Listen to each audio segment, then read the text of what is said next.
Screen तो आपकी है, पर अब आपका हुनर पूरे देश तक पहुंचाएगा। नमस्कार। डिजिटल दुनिया के जिन क्रिएटर्स ने अपने हुनर से रील्स को रियल बनाया, लाइक्स को लाइव बनाया और फॉलोअर्स को फैमिली, आज वही टैलेंट पहुंच रहा है टीवी के सबसे भरोसेमंद स्क्रीन पर। डीडी न्यूज लेकर आया है क्रिएटर्स कॉर्नर, एक ऐसा मंच जहां सोशल मीडिया इन्फ्लुएंसर्स सिर्फ कंटेंट नहीं दिखाते बल्कि अपनी कहानी, क्रिएटिविटी और कमिटमेंट भी शेयर करते हैं। यहाँ हर क्रिएटर को मिलेगा पूरा क्रेडिट। आपका नाम, आपका चैनल, आपकी पहचान, मंच हमारा, क्योंकि हुनर का सम्मान होना चाहिए और पहचान होनी चाहिए राष्ट्रीय। तो तैयार हो जाइए, रील से रियल तक, मोबाइल से मेन स्ट्रीम तक और सोशल मीडिया से राष्ट्रीय मंच तक के इस शानदार सफर के लिए। आप देख रहे हैं क्रिएटर्स कॉर्नर, जहां क्रिएटर्स बनते हैं सेलिब्रिटीज।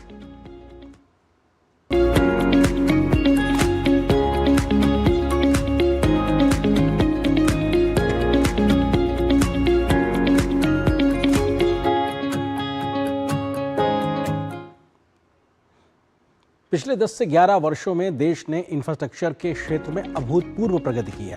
सड़कें पहले से अधिक चौड़ी हुई हैं, मजबूत और तेज सफर के लिए अनुकूल हो चुकी हैं।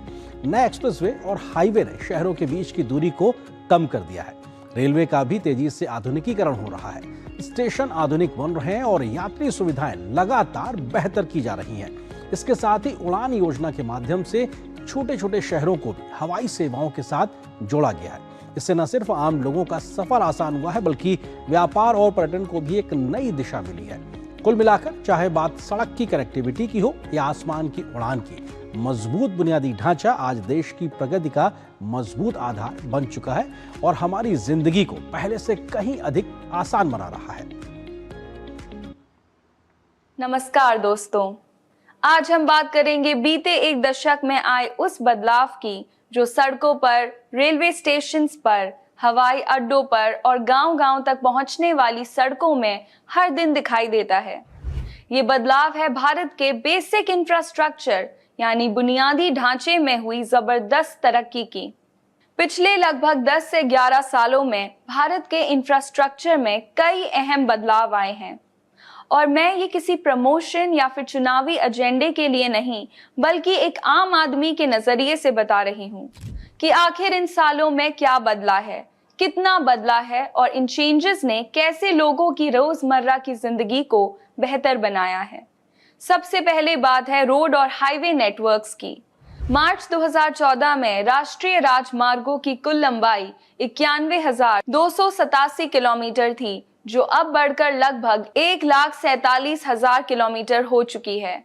ऑलमोस्ट 60% से ज्यादा की ग्रोथ हुई है, यानी जितनी सड़कें आजादी के बाद के 70 सालों में बनी थी, उसके आधे से ज्यादा अकेले इन 10 से 11 सालों में बनी है। और इसके चलते आज भारत की गिनती दुनिया के सबसे बड़े रोड नेटवर्क्स में होती है।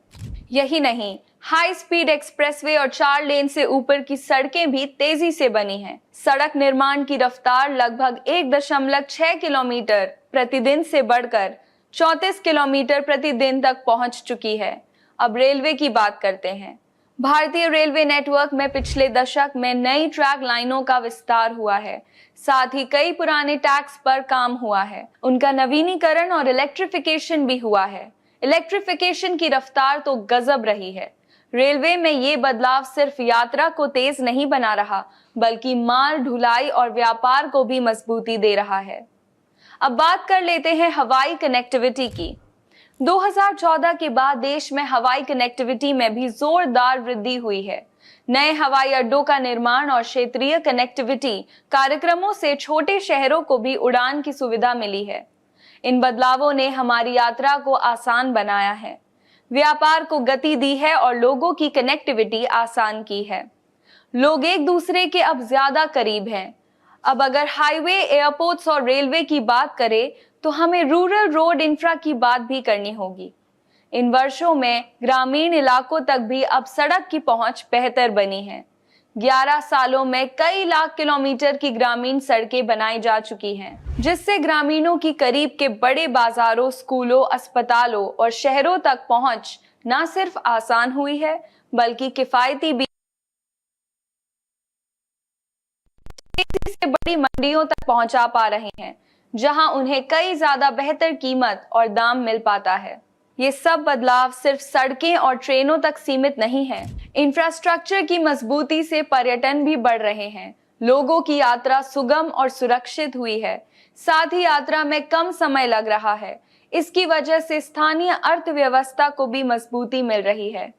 लोगों की रोजमर्रा जिंदगी में ये बदलाव इसलिए मायने रखता है क्योंकि बेहतर कनेक्टिविटी जीवन को आसान बनाती है, चाहे वो मेडिकल इमरजेंसी हो, व्यापार यात्रा हो या किसी त्योहार की यात्रा। यहाँ जरूरी है कि हम ये भी समझे कि प्रगति का मतलब चुनौतियों का समाप्त होना नहीं है।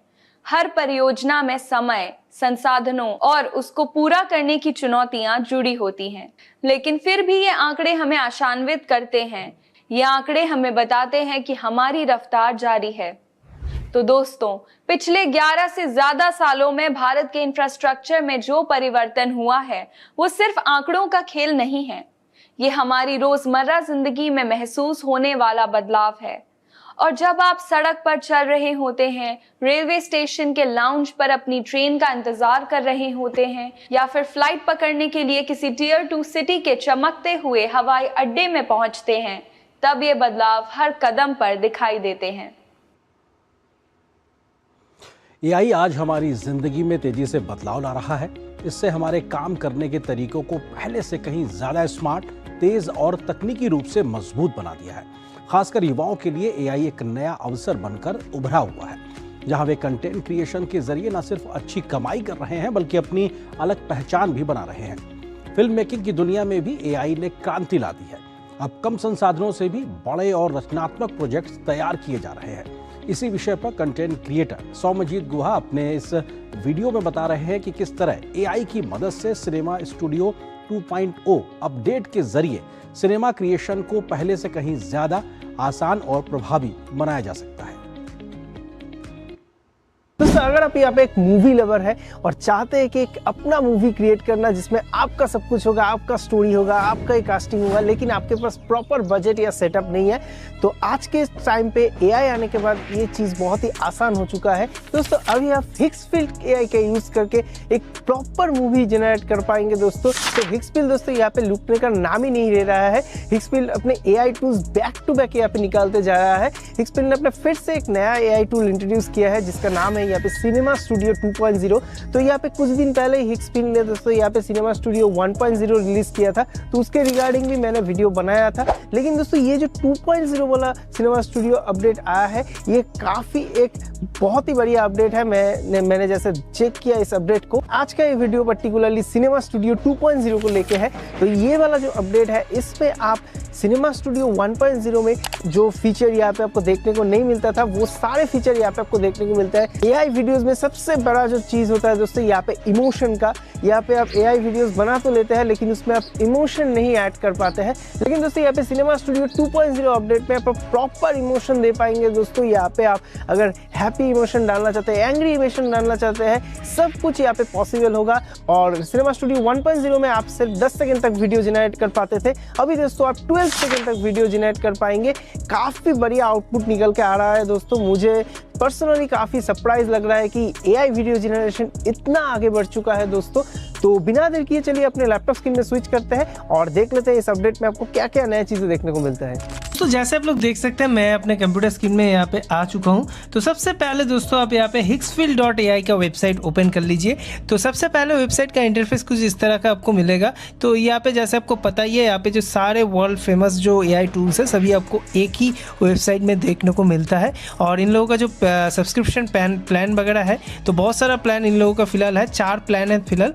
तो मेरा दोस्तों यहाँ पे अनलिमिटेड वाला प्लान चल रहा है। एक क्रिएटर वाला भी प्लान इन लोगों का आता है, तो आप यहाँ पे सब्सक्रिप्शन वगैरह चेक कर सकते हैं अपने हिसाब से। और दोस्तों, यहाँ पे जो आज का ये वीडियो है, मेनली सिनेमा स्टूडियो जो 2.0 आया है उसके ऊपर ही है दोस्तों। काफ़ी कमाल का अपडेट है दोस्तों। कुछ दिन पहले ही दोस्तों यहाँ पे सिनेमा स्टूडियो 1.0 भी आया था। तो वेबसाइट को खुलते ही सामने यहाँ पे आपको दिख जाएगा बैनर सिनेमा स्टूडियो 2.0 बोल के। तो इसको आपको ओपन क्लिक कीजिए, ओपन हो जाएगा दोस्तों। तो सबसे पहले जैसे मैं आपको थोड़ा यहाँ पे बता देता हूँ। सबसे पहले दोस्तों, यहाँ पे आपको एक इमेज जनरेट करना होता है दोस्तों। इसके लिए आपको देख सकते हैं यहाँ पे दोनों टैब है, इमेज और वीडियो। यहाँ पे आप इमेज में जाएंगे तो सबसे पहले आप कुछ भी एक छोटा सा प्रॉम्प्ट देके डिस्क्राइब कर दीजिए, एक बहुत ही अच्छा सा इमेज जनरेट होगा। जैसे मैंने देख सकते हैं कुछ इमेज यहाँ पे जनरेट किया है दोस्तों, काफ़ी बढ़िया इसका आउटपुट निकल के आता है दोस्तों। और यहाँ पे साइड में आप कैमरा वगैरह अपने हिसाब से चेंज कर पाएंगे दोस्तों। बहुत सारे जो फेमस मूवी कैमरा यहाँ पे आपको मिल जाएंगे और यहाँ पे लेंस वगैरह भी आपको अलग से आप अपने हिसाब से यहाँ पे चेंज कर पाएंगे। फोकल लेंथ वगैरह भी आप अपने हिसाब से एडजस्ट कर पाएंगे, एपर्चर वगैरह भी आप अपने हिसाब से यहाँ पे कर सकते हैं। तो काफ़ी बढ़िया यहाँ पे आप इमेज जनरेट कर पाएंगे इसके हेल्प करके। और यहाँ पे 2K 4K और 1K तक यहाँ पे आप इमेज जनरेट कर पाएंगे। यहाँ पे जैसे आप लोग देख सकते हैं मैंने कुछ इमेज यहाँ पे जनरेट किया है और यहाँ पे इस वाले फ्रेम का ये वाला सेकेंड फ्रेम है। तो इसके हेल्प से यहाँ पे सबसे पहले क्या करना होता है, यहाँ पे आपको जो इमेज है उसको जस्ट यहाँ पे ड्रैग एंड ड्रॉप करना होता है। इस तरह से आप कैसे बनाना चाहते हैं यहाँ पे ड्रैग एंड ड्रॉप करना होगा। तो मैंने यहाँ पे कुछ वीडियोस यहाँ पे जनरेट किया है, पहले मैं आपको वो दिखा देता हूँ। यहाँ पे जो ये दोनों फ्रेम है दोस्तों, ये दोनों फ्रेम को लेके मैंने कुछ एक वीडियो जनरेट किया है। और यहाँ पे वीडियो में जाएंगे तो डायरेक्टर पैनल बोल के आपको मिल जाएगा, यहाँ पे आपको इमेज को ऐड करना होगा। नहीं तो आप यहाँ पे स्टार्ट फ्रेम एंड फ्रेम भी दे के अलग से बना सकते हैं। और यहाँ पे एक स्पीड रैम्प वगैरह भी आपको मिल जाएगा, स्पीड रैम्प वगैरह आप अपने हिसाब से एडजस्ट कर पाएंगे जैसे मैंने शुरू में वीडियो में बताया। और नहीं तो यहाँ पे आप ऑटो पे रख सकते हैं। ड्यूरेशन आप अभी 12 सेकंड तक वीडियो इसमें बना सकते हैं, पहले दोस्तों यहाँ पे 10 सेकंड तक होता था। और यहाँ पे मूवमेंट वगैरह भी आप अपने हिसाब से देख सकते हैं, यहाँ पे बहुत सारा मूवमेंट है, ड्रोन शॉट वगैरह, यहाँ पे डॉली आउट, डॉली इन, काफ़ी सारे इफेक्ट्स आपको मिल जाएगा। और नहीं तो आप यहाँ पे सिंपली इसे ऑटो पे भी रख सकते हैं, यहाँ पे सेंस कर लेगा दोस्तों ये सीन के हिसाब से। और यहाँ पे सिंपली यहाँ पे आपको फ़ोटो को डालना होता है और यहाँ पे आप फुल HD और HD में वीडियो निकाल पाएंगे दोस्तों। रेशियो पे अपने हिसाब से आप सिनेमैटिक कर सकते हैं, 16:9 कर सकते हैं, वो अपने ऊपर है दोस्तों। साउंड को ऑन रखिएगा। तो दोस्तों मैंने शुरू में जो इमेज दिखाया, ये दोनों इमेज से मैंने ये वाला वीडियो जनरेट किया है दोस्तों। देख सकते हैं कितना बढ़िया आउटपुट निकल के आया है दोस्तों। 1% भी नहीं लग रहा है कि ये दोस्तों AI जनरेटेड है, पूरा ऐसा लग रहा है कि ये एक रियल वीडियो है दोस्तों। और एक दोस्तों आप देख सकते हैं ये वाला जो मैंने एक सिनेमा लाइन बनाया था, ये इससे मैंने एक वीडियो जनरेट किया है। यहाँ पे देख सकते हैं कितना बढ़िया आउटपुट निकल के आया है।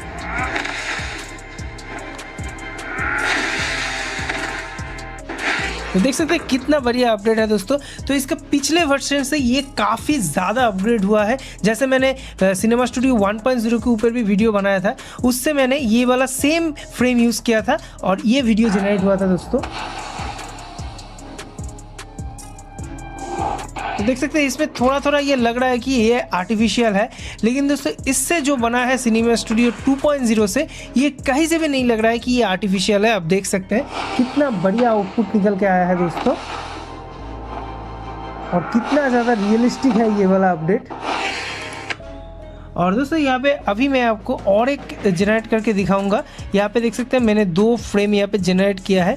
यहाँ पे काफ़ी रियलिस्टिक इमेज यहाँ पे जनरेट हुआ है, जैसे आप लोग चेक कर सकते हैं। तो मैं सिंपली इसे कुछ नहीं करूँगा, यहाँ पे सिंपली इसे ड्रैग एंड ड्रॉप कर दूंगा और यहाँ पे वीडियो पैनल में चले जाएंगे। और मूवमेंट वगैरह मैं सब कुछ ऑटो रखूँगा, ये भी स्पीड रैम्प भी ऑटो रखूँगा। आप जैसे देख सकते हैं ड्यूरेशन में 7 सेकेंड रखता हूँ अभी फ़िलहाल, और मूवमेंट वगैरह भी मैं ऑटो रखता हूँ। और प्रॉम्प्ट वगैरह मैं कुछ नहीं अभी डालूंगा और देखते हैं इसका ओवरऑल जिसका AI है कैसे सेंस करता है सीन्स को। तो यहाँ पे जो फ्रेम है यहाँ पे मैंने डाल दिया है और यहाँ पे जनरेट पे क्लिक कर दीजिए। तो जनरेट पे क्लिक करते ही देख सकते हैं ये प्रोसेसिंग पे चला गया है। इसमें थोड़ा टाइम लगता है तो थोड़ा वेट कर लेते हैं। तो दोस्तों यहाँ पे आप लोग देख सकते हैं वीडियो अभी जनरेट हो गया है। तो देख लेते हैं कितना क्या वीडियो जनरेट हुआ है। You always talk like the ending's already written. It is. I'm just being pilot enough to say it out loud. Highlights a new suit on you. देख सकते हैं दोस्तों कितना कमाल का वीडियो जनरेट हुआ है। और यहाँ पे जो डायलॉग वगैरह है वो भी दोस्तों ये अपने आप ही दे दिया है। मैंने कुछ भी प्रॉम्प्ट वगैरह नहीं दिया था, आपने जैसे देखा कोई भी यहाँ पे मैंने कुछ भी मेंशन नहीं किया था, जस्ट एक सिंगल फ्रेम दिया था दोस्तों। उससे ही आप देख सकते हैं कितना बढ़िया एक वीडियो जनरेट हुआ है। काफ़ी कमाल का वीडियो है, देखने में कहीं से भी नहीं लग रहा है कि AI जनरेटेड है। आप देख सकते हैं कितना रियलिस्टिक लग रहा है। Talk like the ending's already written. It is. I'm just being pilot enough to say it out loud. Highlights a new suit on you. तो पर्सनली दोस्तों ये वाला अपडेट मुझे काफी पसंद आया है। दोस्तों देखा आपने आप किस तरह से एक सिंगल इमेज फ्रेम से एक बहुत ही बढ़िया मूवी टाइप एक सीन क्रिएट कर सकते हैं। इस तरह से आप छोटे छोटे क्लिप में पूरा एक मूवी जनरेट कर पाएंगे दोस्तों। तो ये वाला अपडेट मुझे पर्सनली काफी पसंद आया है। और आपको ये वाला अपडेट कैसा लगा आप नीचे मुझे कमेंट बॉक्स में बोल सकते हैं। और यहाँ पे आज के इस वीडियो में इतना ही। मुझे उम्मीद है आपको ये वाला वीडियो पसंद आया। और क्रिएटर्स कॉर्नर में यहाँ पर एक बहुत छोटे से ब्रेक के लिए रुकते हैं। सिप सिप जीरा सिप जीरा सिप MDH का जलजीरा जीरा सिप जीरा सिप जीरा सिप प्यास बुझाए ठंडक लाए सबको भाए जीरा सिप MDH का जलजीरा जीरा सिप जीरा सिप असली रिफ्रेशिंग, असली स्वाद, असली मजा। MDH नितेश श्रीवास्तव जी सिर्फ 35 साल की उम्र में अचानक एक बीमारी से चले गए। उनकी टर्म लाइफ इंश्योरेंस के पैसे बच्चों की पढ़ाई और घर खर्च में काम आ सकते हैं। पॉलिसी बाजार ने क्लेम के वक्त फैमिली का पूरा साथ दिया। पॉलिसी बाजार पे 2 करोड़ का टर्म लाइफ इंश्योरेंस सिर्फ 700 रुपए महीने से शुरू। ट्रिंग ट्रिंग। हेलो, मैं तुम्हारे पापा के बचपन का दोस्त चतुर चाचा। प्रणाम चाचा जी। उनसे बेटे 5,000 लिए थे, अभी अभी तुम्हें ट्रांसफर किया है बेटे, पर गलती से 50 चले गए। पेमेंट मैसेज चेक कर लो बेटे और बाकी 45 मुझे लौटा दो। आपका मैसेज बाद में, पहले अपना बैंक अकाउंट चेक कर लो। मूर्ख ना हूँ मैं। शाबाश। यूपीआई कहता है कोई नकली पेमेंट का मैसेज भेजकर पैसे वापस मांगे तो उसे कहो मैं मूर्ख नहीं।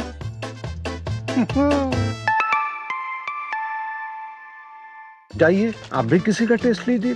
जब धरती चीर कर निकलता है लोहे का पत्थर और मिलता है मोंगिया के जोश से, फिर तपता है, पिघलता है और बनता है फौलाद। अब होता है सरिया सारी खूबियों के साथ।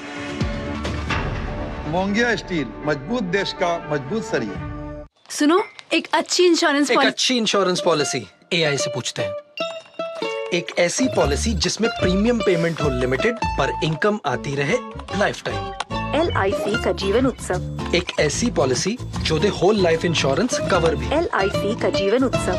वाओ, चलो तो LIC की जीवन उत्सव पॉलिसी ही लेते हैं। मैं भी तुमसे यही कह रही थी, LIC का जीवन उत्सव। लाइफ टाइम सेलिब्रेशन मनाइए LIC के जीवन उत्सव के साथ। फ्यूचर सेट है। गोल्डी छोले मसाले, जहाँ जाएं रिश्ते बनाएं। गोल्डी लाए हैं फ्रेश लॉक टेक्नोलॉजी जो रखे मसालों को हर समय फ्रेश। और इस छोटे से ब्रेक के बाद क्रिएटर्स कॉर्नर में आप सभी का एक बार फिर से स्वागत है। आज जब दुनिया के कई बड़े देश धीमी आर्थिक ग्रोथ और बढ़ती महंगाई से जूझ रहे हैं, तो ऐसे समय में भारत की अर्थव्यवस्था मजबूती के साथ आगे बढ़ रही है। महंगाई दर पर भी काफी हद तक नियंत्रण बना हुआ है। इसकी एक बड़ी वजह है भारत का लगातार बढ़ता हुआ निर्यात। आज भारत सिर्फ अपने देश की जरूरतों को पूरा करने तक सीमित नहीं, बल्कि दुनिया के लिए भी बड़े पैमाने पर उत्पादन कर रहा है। मेक इन इंडिया की ताकत अब वैश्विक बाजारों में साफ दिखाई पड़ रही है और भारतीय उत्पादों की मांग लगातार बढ़ती जा रही है। इसी दिलचस्प और प्रेरक कहानी को सोशल मीडिया इन्फ्लुएंसर अनुराग अपने इस वीडियो में विस्तार से समझा रहे हैं। दोस्तों, आज मैं आपको भारत की अर्थव्यवस्था की एक ऐसी कहानी बताने वाला हूं जो सुनकर सच में अच्छा लगेगा। आज दुनिया के कई देश एक बड़ी समस्या से जूझ रहे हैं, धीमी आर्थिक ग्रोथ और बढ़ती महंगाई। लेकिन भारत की कहानी थोड़ी अलग चल रही है। भारत में अर्थव्यवस्था भी बढ़ रही है और महंगाई भी ज्यादा नहीं बढ़ रही है। इसका एक बड़ा कारण है भारत का बढ़ता एक्सपोर्ट, यानी भारत अब सिर्फ अपने लिए चीजें नहीं बना रहा है, दुनिया के लिए भी बना रहा है। इससे एक आसान उदाहरण से समझिए। मान लीजिए एक छोटा शहर है, उस शहर की दुकानें सिर्फ शहर के लोगों को ही सामान बेचेंगे तो कमाई भी सीमित होगी। लेकिन अगर वही दुकानें दूसरे शहरों और देशों में भी सामान भेजना शुरू कर दें तो कमाई कई गुना तक बढ़ जाती है। बस यही काम अब भारत कर रहा है। आज भारत से दुनिया के कई देशों में मोबाइल फोन, गाड़ियां, इलेक्ट्रॉनिक्स, दवाई और सॉफ्टवेयर सेवाएं जा रही हैं। यानी मेड इन इंडिया अब सिर्फ भारत में नहीं, दुनिया के बाजारों में भी दिखाई दे रहा है। और सबसे अच्छी बात यह है कि इसमें सिर्फ बड़ी कंपनियां ही नहीं, छोटे छोटे बिजनेस भी शामिल हो रहे हैं। मान लीजिए किसी छोटे शहर में एक टेक्सटाइल यूनिट है जो अच्छे कपड़े बनाती है। पहले वह सिर्फ अपने राज्यों में बेचती थी, लेकिन अब अगर उसे विदेश में बेचने का मौका मिले तो उसका बिजनेस कई गुना बढ़ सकता है। अब सरकार भी ऐसे छोटे कारोबारियों की मदद कर रही है। उन्हें सस्ता लोन, विदेशों में सामान बेचने की जानकारी और शिपिंग में मदद दी जा रही है, ताकि छोटे छोटे उद्योग भी ग्लोबल मार्केट तक पहुँच सके। अब सवाल आता होगा कि इसका फायदा क्या हो रहा है। जब भारत ज्यादा सामान विदेश भेजता है तो देश में पैसा आता है।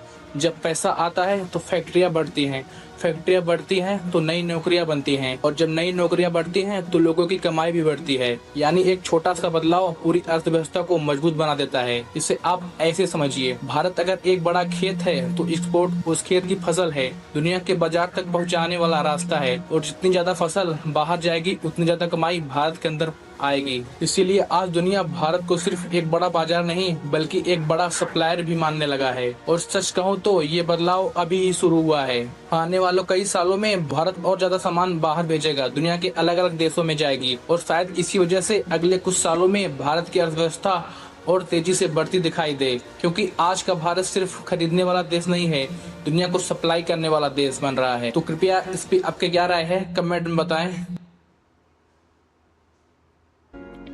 धरती आबा के नाम से विख्यात भगवान बिरसा मुंडा झारखंड वासियों के लिए सिर्फ एक ऐतिहासिक व्यक्तित्व नहीं बल्कि आस्था और सम्मान के प्रतीक है। अंग्रेजी शासनकाल में उन्होंने जल, जंगल और जमीन पर आदिवासियों के अधिकार के लिए ऐतिहासिक संघर्ष किया। इसी संघर्ष को इतिहास में उल गुलान यानी कि महान आंदोलन के रूप में जाना जाता है। अपने आंदोलन के कारण बिरसा मुंडा को अंग्रेजों ने गिरफ्तार कर लिया और रांची की जेल में कैद कर दिया था। यही वह जगह है जहां अब इस महान स्वतंत्रता सेनानी ने अपनी अंतिम सांस ली थी, लेकिन उनका संघर्ष और बलिदान आज भी लोगों को प्रेरित करता है। आज रांची स्थित बिरसा मुंडा मेमोरियल पार्क और स्वतंत्रता सेनानी संग्रहालय, जो पहले केंद्रीय कारागार हुआ करता था, करीब 25 एकड़ में फैला एक महत्वपूर्ण ऐतिहासिक स्थल है। यह स्थान भगवान बिरसा मुंडा की अमर विरासत और आदिवासी नायकों के संघर्ष की गौरवशाली गाथा को सजोए हुए है। ये वही जगह है जहां कभी आजादी के सपने कैद हुआ करते थे।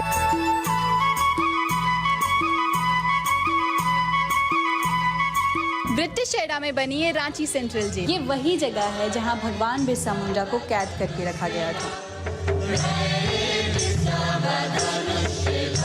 9 जून सन 1900 ये वही दिन था जब उन्होंने यहाँ अपनी आखिरी सांसें ली थी।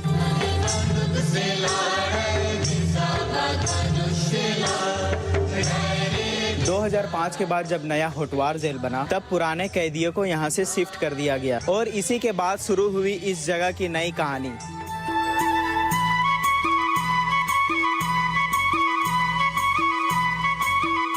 आज ये जेल एक मेमोरियल पार्क बन चुका है,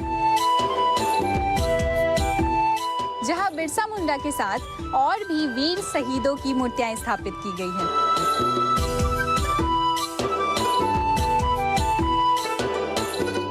पच्चीस फीट ऊंची बिरसा मुंडा की यह प्रतिमा इस पार्क का मेन अट्रैक्शन है।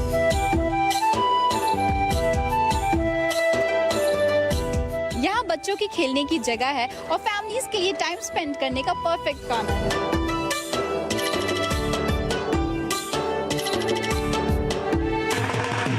काट की कठपुतली हाथ की कला खेल आपके सामने आ रही है, ब्यूटीफुल।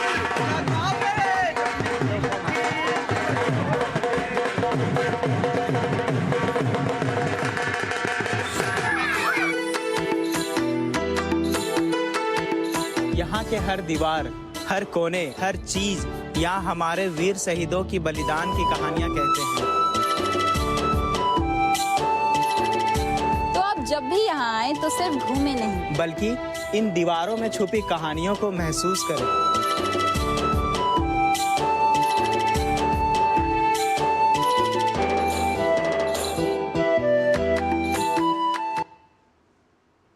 तो इसी के साथ आज के क्रिएटर्स कॉर्नर के क्रिएटिव एपिसोड में इतना ही। अगर आपके अंदर भी कुछ है अलग करने का जज्बा तो आप अपना कंटेंट हमें ddnews.creatorscorner@gmail.com पर भेज सकते हैं, या फिर हमें आप 8130555806 नंबर पर व्हाट्सएप भी कर सकते हैं, क्योंकि क्रिएटर्स कॉर्नर में हर क्रिएटर की कहानी मायने रखती है और हर आवाज़ को मिलता है पूरा सम्मान, पूरा क्रेडिट। अगले एपिसोड में फिर मिलेंगे नई सोच, नए चेहरों और नई क्रिएटिव उड़ान के साथ। क्रिएट करते रहिए, प्रेरित करते रहिए और देखते रहिए क्रिएटर्स कॉर्नर सिर्फ डीडी न्यूज़ पर।